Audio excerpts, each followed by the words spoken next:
వారికి అక్కడ ప్రొఫిటెడ్ లిస్ట్ లో ఉందని తెలిసి వారి అప్లికేషన్ని స్టాంప్స్ అండ్ రిజిస్ట్రేషన్ కి సంబంధించిన సబ్ రిజిస్ట్రార్ దగ్గరనో, ఎంఆర్ఓ గారి దగ్గరనో, కలెక్టర్ గారి దగ్గరనో, కొన్ని మీ దగ్గరనో, కొన్ని నా దగ్గరనో ఇవ్వటం జరిగింది. ఈ రోజు వరకు ఏవైతే ఇందాక నేను 4 జిల్లాల్లో చెప్పానో, మేడ్చల్ జిల్లాలో అత్యధికంగా 511 అప్లికేషన్లు నిన్నటి వరకు లాస్ట్ వర్కింగ్ డే సాటర్డే వరకు రావటం జరిగింది. రంగారెడ్డి జిల్లాలో 146 అప్లికేషన్లు, హైదరాబాద్ లో 49, సంగారెడ్డిలో 38, ఆల్ టుగెదర్ కలిసి 757 మంది ప్రైవేటు భూమి 22A పెట్టారు అని వారు అప్లికేషన్లు ఇవ్వటం జరిగింది. ఈ ఇచ్చిన వాళ్లే కాకుండా ఇంకా ఇవ్వని వాళ్ళు కూడా కొంతమంది ఉండే ఆస్కారం ఉంది.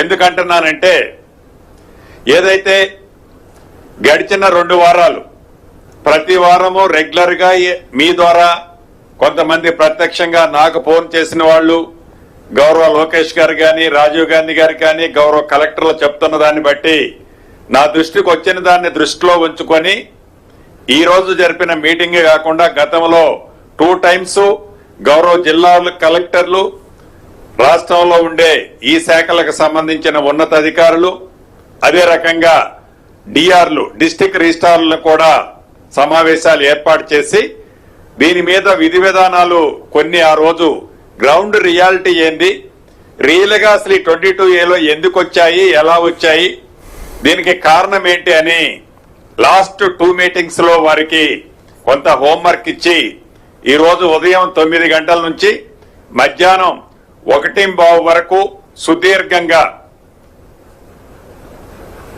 సబ్ రిజిస్ట్రార్ స్థాయి నుంచి ఐజీ స్థాయి వరకు, ఎంఆర్ఓ స్థాయి నుంచి మంత్రి స్థాయి వరకు సుదీర్ఘంగా ఈ 4 జిల్లాల్లో ప్రైమ్ ఏరియాలో ఉన్న ఉన్నతాధికారులు, సబ్ రిజిస్ట్రార్లు, ఎంఆర్ఓలు అందరితో కూర్చొని సుదీర్ఘంగా కేస్ బై కేస్ చాలా మైన్యూట్ గా ఐడెంటిఫై చేసిన వాటితో పాటు ఐడెంటిఫై చేయని వాటిని కూడా ఎక్కడెక్కడ ఏ రకమైన సమస్యలు ఉన్నాయి, ఈ సమస్యలు ఉత్పన్నం కావడానికి కారణం ఏంటి అనేది ఇన్ డీటెయిల్ గా చర్చించడం జరిగింది. దీంట్లో అత్యధికంగా 511 అప్లికేషన్లు ఏవైతే మేడ్చల్ వచ్చాయో, ఉదాహరణకు 1-2 మీకు ఎగ్జాంపుల్స్ ఇస్తున్నాను. ఫైనల్ గా ఏమి ఆదేశాలు ఇచ్చానో కూడా మీ ద్వారా ఈ క్యూర్ ప్రాంతంలో ఉన్న ప్రజలకే కాకుండా రాష్ట్రంలో మిగిలిన కొన్ని ప్రాంతాల్లో రేర్ కేసెస్ చాలా తక్కువ ఉన్నాయి, అత్యధికంగా ఇక్కడే ఉన్నాయి. వీరికి కూడా కొన్ని సందేశాన్ని ఇవ్వాల్సిన బాధ్యత ఆ శాఖ మంత్రిగా నా మీద ఉంది. దాన్ని దృష్టిలో పెట్టుకొని ప్రత్యక్షంగా ఏదో ప్రెస్ నోట్ రిలీజ్ చేయడం కాకుండా మీ ద్వారానే మీతో మాట్లాడి చర్చించి డెఫినెట్ గా ఇంకా అదనంగా ఏమైనా న్యాయబద్ధంగా వారి ఆస్తికి ఈ ప్రభుత్వం ఎక్కడా ఆటంకం కలిగించాలన్నది లేదు. అది ట్యాగ్ లైన్. ఏ ప్రైవేటు ఆస్తులకి ఈ ప్రభుత్వం ఒక్క గజమ ఆస్తికి కూడా ఆటంకము కలిగించొద్దన్నదే ఈ ప్రభుత్వం యొక్క ఆలోచన. ఇదే మాట 2 రోజుల క్రితం గౌరవ ముఖ్యమంత్రి గారు కూడా కుక్కటపల్లి హౌసింగ్ బోర్డుకు సంబంధించి ఇందిరమ్మ టవర్స్ శంకుస్థాపనలో కూడా గౌరవ ముఖ్యమంత్రి గారు కూడా చెప్పడం జరిగింది. మళ్ళీ అదే నేను రిపీట్ చేస్తున్నాను మీ ద్వారా. అయితే ఈ 511 మేడ్చల్ సంబంధించిన దాంట్లో సుమారు 325 అప్లికేషన్లు యుఎల్సీకి సంబంధించినవి. ఈ యుఎల్సీ గతంలో అది 2001, 2002 నుంచి లగాయితూ ఇప్పటి వరకు ఏవైతే యుఎల్సీలు క్లియర్ చేసినాయి న్యాయబద్ధమైనవి ఉన్నాయి. దీంట్లో ఈ 320 అప్లికేషన్లు ఏవైతే యుఎల్సీకి సంబంధించినవి వచ్చినాయో మెజారిటీ అప్లికేషన్లో రీజనబుల్ జెన్యూనే. కానీ ఇవి గతంలో యుఎల్సీ ల్యాండ్ అంటే గవర్నమెంట్ ల్యాండ్ అని ఉన్న కారణంగా ఏదైతే ఆన్లైన్ లో గతంలో ఇవన్నీ కూడా ప్రొఫిటెడ్ లిస్ట్ లోనే ఉన్నాయి. కానీ ప్రతి దానికి ఒక ప్రొసీడింగ్, ఒక జీవోలు ఉన్నాయి. ఈ ప్రొసీడింగ్స్ జీవోస్ ఉన్న కారణంగా ఆనాడు సబ్ రిజిస్ట్రార్లు వాళ్ళన్నిటినీ కూడా ప్రైవేట్ ఆస్తులని ట్రీట్ చేసి ట్రాన్సాక్షన్స్ జరిపారు. కానీ 2025 కదండి హైకోర్టు ఇచ్చింది. 2025 సెప్టెంబర్ లో ఆనరబుల్ హైకోర్టు సుమారు ఆనరబుల్ హైకోర్టులో 6,000 పైచిలకు ఈ ప్రొబిటరీ లిస్టుకు సంబంధించిన కేసులు ఆనరబుల్ హైకోర్టులో ఉన్నాయి. అనేక పర్యాయాలు ఆనాడున్న చీఫ్ సెక్రటరీ గారిని, అదే రకంగా రెవెన్యూ సెక్రటరీ గారిని అనేక పర్యాయాలు ప్రత్యక్షంగా ఈరు కూడా అటెండ్ అయ్యారు ఆనరబుల్ హైకోర్టులో.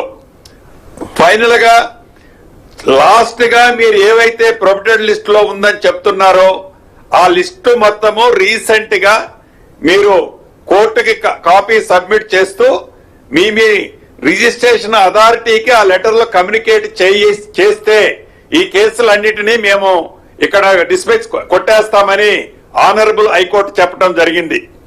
దాన్ని దృష్టిలో పెట్టుకొని 2025 ఎండ్ లో ఆల్ కలెక్టర్స్ ఇవి ప్రొబిటరీ లిస్ట్ లో ఉన్నాయని పాత కాపీని కంటిన్యూ చేసి ఇవ్వటం జరిగింది. అక్కడ డెఫినెట్ గా మా అధికారులది పొరపాటు ఉంది.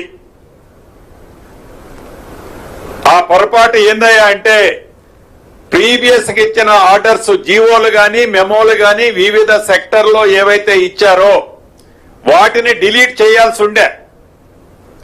డిలీట్ చేయకుండా ప్రీవియస్ గా అన్ని ఏవైతే జెన్యూన్ గా యుఎల్సీలో జీవోలు మెమోల ద్వారా శాంక్షన్ లో అప్రూవల్ ఇచ్చారో వాటిని ట్రాన్సాక్షన్ గా ఆన్లైన్ లో అప్లోడ్ చేయని కారణంగా సేమ్ దాన్ని ఫేస్ చేసి ఇల్లు రీసెంట్ గా డిసెంబర్ 2025 నాడు సబ్ రిజిస్ట్రార్లకి కాపీలు సబ్మిట్ చేసిన కారణంగా న్యాయంగా ఎవరైతే ఈ ప్రజలున్నారో యుఎల్సీలో క్లియర్ అయిన వాళ్ళని ప్రొబిటరీ లిస్ట్ లో పడటం అనేది మిస్టేకే. దాన్ని కరెక్ట్ చేస్తున్నాం. ఆల్రెడీ ఆ జీవోలన్నిటినీ ఏవైతే గతంలో వివిధ ప్రభుత్వాలు ఉన్నప్పుడు ఇచ్చిన జీవోలు ఏవైతే ఉన్నాయో వాటన్నిటినీ అప్లోడ్ చేస్తున్నాం. ఆ అప్లోడ్ చేసిన అన్నిటి ద్వారా ఏవైతే యుఎల్సీ ద్వారా జెన్యూన్ గా ఉన్న ప్రాపర్టీస్ అన్నిటిని కూడా with in couple of days లో ప్రొబిటరీ లిస్ట్ నుంచి తీసేయబడుద్ది. వాటికి సంబంధించిన వాళ్ళు ఎవరైతే ట్రాన్సాక్షన్స్ జరుపుకోవటం కోసం స్లాట్ బుక్ చేసుకున్నారో లేదా బుక్ చేసుకోవాలని అనుకుంటున్నారో స్లాట్లు గనక ఫుల్ ప్లెడ్జ్ లో నిండి ఉంటే అదనంగా వాటికి కూడా స్లాట్లు ఇవ్వాలని, అదనంగా టైం పట్టినా టైం తీసుకొని అటువంటి వారికి టాప్ ప్రయారిటీ ఇచ్చి అవి రిజిస్ట్రేషన్ చేయాలని ఈ రోజు అధికారులను ఆదేశించడం జరిగింది. ఒక యుఎల్సీలోనే కాదు, ఏదైతే జిహెచ్ఎంసీ ద్వారానో హెచ్ఎండి ద్వారానో వివిధ ప్రభుత్వ శాఖల ద్వారా ఓపెన్ ఆక్షన్ ద్వారా సేల్ చేసిన ప్రాపర్టీస్ ఏవైతే ఉన్నాయో సేల్ ట్రాన్సాక్షన్ అంతా ఆనాడు జరిగింది యాజ్ పర్ జీవోలు మెమోలు ప్రకారం. జరిగిన తర్వాత ఆ జరిగిన సేల్ ట్రాన్సాక్షన్స్ ని ఆన్లైన్ లో ఇంపోర్ట్ చేసుకోలేదు. హార్డ్ కాపీ ద్వారా రిజిస్ట్రేషన్లు జరుపుకుంటా వస్తున్నాయి. ఆన్లైన్ వచ్చేసరికి వాటిని డిలీట్ చేయని కారణంగా ప్రొబిటరీ లిస్ట్ లో ఆ పేర్లు డిలీట్ చేయని కారణంగా అవి కూడా మళ్ళీ ప్రొబిటరీ లిస్ట్ లోకి వచ్చిన మాట వాస్తవం. వాటిని కూడా ఆ జీవోలన్నీ ఆల్రెడీ అప్లోడ్ చేశాం నిన్న 14th నాటికి. ఇంకా ఎక్కడైనా 1 అటువంటిది మిస్ ఉన్నా కూడా ఎవరు కూడా ఆందోళన చెందాల్సిన అవసరం లేదు. ఎవరు ఏ మెట్లెక్కి తిరగాల్సిన అవసరం లేదు. జస్ట్ మీరు ఒక అప్లికేషన్ సబ్ రిజిస్ట్రార్ దగ్గర కానీ, డిస్ట్రిక్ట్ రిజిస్ట్రార్ దగ్గర కానీ, ఎంఆర్ఓ దగ్గర కానీ, ఆర్డీఓ దగ్గర కానీ, కలెక్టర్ దగ్గర కానీ సింగిల్ ప్లేస్ లో మీరు ఒక అప్లికేషన్ ఇస్తే చాలు. అప్లికేషన్ లో మీ కాంటాక్ట్ నెంబర్ మెన్షన్ చేయండి. విత్ ఇన్ 3 to 5 days లోపు న్యాయబద్ధమైన మీ ఆస్తులకి ఈ ప్రభుత్వం పూర్తి బాధ్యత భరోసా తీసుకుంటది. ఆ శాఖ మంత్రిగా నాదే. అంతేకాదు గతంలో గ్రామీణ ప్రాంతంలో వ్యవసాయ భూముల్లో రిజిస్ట్రేషన్లు జరిగేటప్పుడు ప్రభుత్వం ప్రైవేటు భూముల్ని ఎక్విజిషన్ చేసినప్పుడు కొన్ని ప్రాంతాల్లో పార్ట్లీ ఎక్విజిషన్ జరిగినప్పుడు ఆ పార్ట్లీ ఎక్విజిషన్ జరిగే దాంట్లో అది ప్రభుత్వ స్థలంగా ఐడెంటిఫై చేసి ఆ నెంబర్లో కొన్ని ఇక్కడ హైదరాబాద్ ఈ కోర్ ప్రాంతంలో కూడా ప్రొబిటరీ లిస్ట్ లో పెట్టడం జరిగింది. వాటిని కూడా ఐడెంటిఫై చేశాం. వాటిని కూడా with in couple of days లోనే ఆల్రెడీ కొన్ని ఇప్పటికే తీసేశారు ప్రొబిటరీ లిస్ట్ నుంచి. ఇంకా ఎక్కడైనా ఒకటి అరా మిస్ అయి ఉన్నా కూడా ఎవరూ ఆందోళన చెందాల్సిన అవసరం లేదు. ఎవరైనా ప్రొవోక్ చేస్తే అది వారి విజ్ఞతకే వదిలేస్తున్నాము. ఎవరో ఆందోళన చెందాల్సిన అవసరం లేదు.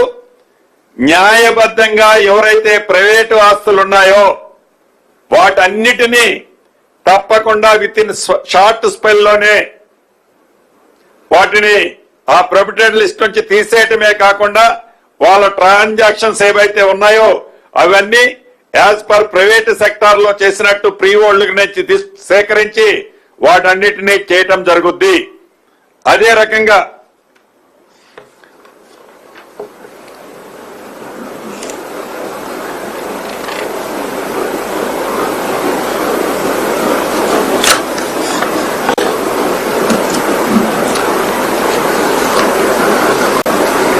ఉదాహరణకి ఇంకొకటి కూడా మీకు చెప్తాను. రంగారెడ్డి జిల్లాలో ఒక 12 ఎకరాల ల్యాండ్ ఉంది. ఈ 12 ఎకరాల ల్యాండ్ ఆసామి ఒక 2 ఎకరాల భూదానం అని ఇచ్చాడు. ఈ భూదానం ఇచ్చిన ల్యాండ్ ఎటు పక్క ఉన్నదో తెలియదు. ఆ సర్వే నెంబర్ మెన్షన్ చేశాడు. సింపుల్ గా ఇది భూదాన ల్యాండ్ అని చెప్పాడు. ఆ సర్వే నెంబర్ 12 ఎకరాలు ఉంది. ఈ అధికారులు గాని ఫిజికల్ లో ప్రాపర్ గా వెరిఫై చేసి ఉండి 2 ఎకరాలే మనం ప్రొబిటరీ లిస్ట్ లో పెట్టాలి. అలా కాకుండా ఈ 12 ఎకరాలు కూడా ప్రొబిటరీ లిస్ట్ లో పెట్టడం జరిగింది. అటువంటి వాటిని కూడా యుద్ధ ప్రాతిపదిక మీద ప్రభుత్వ ఆస్తులు పోగొట్టుకోకుండా ఏదైతే భూదాన ల్యాండ్ ఉందో దానికి స్థానిక ఎంఆర్ఓ సర్వే వెళ్లి విత్ ఇన్ ఈ 1-2 డేస్ లోనే అటువంటి స్పెసిఫిక్ ప్రాపర్టీస్ ఏవైతే ఉన్నాయో జియో ట్యాగుల ద్వారా ఆ ల్యాండ్ ని మార్కు చేసి మిగిలిన 10 ఎకరాలని ఫ్రీ హోల్డ్ లో ఉంచి ప్రైవేట్ ఆస్తిగా ఉంచి ఆ ఆసాం ఎవరైతే ఉన్నారో 2 ఎకరాలు భూదానికి ఇచ్చిన దాన్ని ప్రభుత్వం ప్రొటెక్ట్ చేసుకుంటది. మిగిలిన 10 ఎకరాలు ఇదొక ఎగ్జాంపుల్. ఇటువంటిది కపుల్ ఆఫ్ థింగ్స్ ఉన్నాయి. నాట్ ఓన్లీ ఒక భూదానే, దేవాదాయ భూమికి సంబంధించిన దాంట్లో, ఫారెస్ట్ కి సంబంధించిన దాంట్లో గతంలో అప్పుడు లేనిది ఇప్పుడు ఎందుకు వచ్చింది అనే సమస్య ప్రజల్లో ఒకటి ఉన్నమాట వాస్తవం. ఆనరబుల్ కోర్టు చెప్పిన దాని ప్రకారం ఏదైతే 22A లిస్టు రీసెంట్ గా డిసెంబర్ ఎండ్ లోనో జనవరి ఫస్ట్ వీక్ లోనో ఇచ్చారు. ఆ రీసెంట్ గా ఇచ్చే దాంట్లో డిలీట్ చేయాల్సిన డిలీట్ చేయకుండా యాజ్ పర్ జీవోల ప్రకారం మెమోల ప్రకారం అఫీషియల్ గా ప్రభుత్వం ఇచ్చిన వాటిని డిలీట్ చేయని కారణంగా గతంలో వాటిని అప్లోడ్ చేయని కారణంగా సేమ్ రిపీట్ అవటం వల్ల ప్రజలకి కొంతమందికి ఇబ్బంది కలిగిన మాట వాస్తవం. దానికి నేను నిజంగా చాలా వారందరికీ కూడా నా పక్షాన సారీ చెప్తున్నాను. అంతేకాదు ఈ ప్రభుత్వానికి సెకండ్ థింకింగ్ ఏం లేదు. ఈ ప్రభుత్వం అధికారులకు కూడా ఈరోజు నేను ఉన్నతాధికారుల సమక్షంలో గౌరవ సబ్ రిజిస్ట్రార్లు, ఎంఆర్ఓలు, మిగిలిన అధికారులకి చాలా క్లియర్ డైరెక్షన్స్ ఇచ్చాను. ఏదో బూచి చూపించి ఏదో కారణమని చెప్పి ఏదో ఉందని చెప్పి ఎవరిని ఆఫీసుల చుట్టూ తిప్పుకునే పరిస్థితి రావద్దు. అటువంటి పరిస్థితి ఉంటే నేను కూడా స్పాట్ లోనే అటువంటి వారి మీద చాలా సివియర్ యాక్షన్ తీసుకోవటం జరుగుద్దని చెప్పాను. అదే రకంగా ఇద్దరు అధికారులు, ఒకరు రెవెన్యూ సెక్టార్ నుంచి, ఒకరు స్టాంప్స్ అండ్ రిజిస్ట్రేషన్ ఉన్నతాధికారులు ఇద్దరు. వీరిద్దరికే అక్కడ చెప్పాను, ఇప్పుడు కూడా చెప్తున్నాను, ఒక ఉన్నత స్థాయి కమిటీని కూడా ఈ రోజే కాన్స్టిట్యూట్ చేస్తారు. ఎవ్రీ వీక్ ఈ కమిటీ ఏవైతే ఈ సమస్యలు వస్తున్నాయో కేస్ బై కేస్, జెన్యూన్ ఉన్న కేసుని అక్రాస్ ది టేబుల్ పరిష్కరించే విధంగా, ఆదేశాలు ఇచ్చే విధంగా వీరిద్దరికి ఇప్పుడే నేను ఆర్డర్ వేశాను. అదే రకంగా టోల్ ఫ్రీ నంబర్ కూడా ఒకటి మీ ద్వారా ఎవరైతే ఈ నిషేధిత జాబితాలో ఉన్నారని, అభద్రతకు లోను కావద్దని చెప్పటం కోసం ఒక టోల్ ఫ్రీ నెంబర్ ని కూడా మీ ద్వారా వారికి తెలియజేస్తున్నాను. కంప్లైంట్స్ ఏవైనా ఉంటే రాతపూర్వకంగా ఇచ్చినా పర్వాలేదు, ఈ టోల్ ఫ్రీ నెంబర్ కమ్యూనికేట్ చేసినా మళ్ళీ మా పక్షానే డిపార్ట్మెంట్ సైడ్ నుంచే వారికి కమ్యూనికేషన్ కూడా వస్తుంది.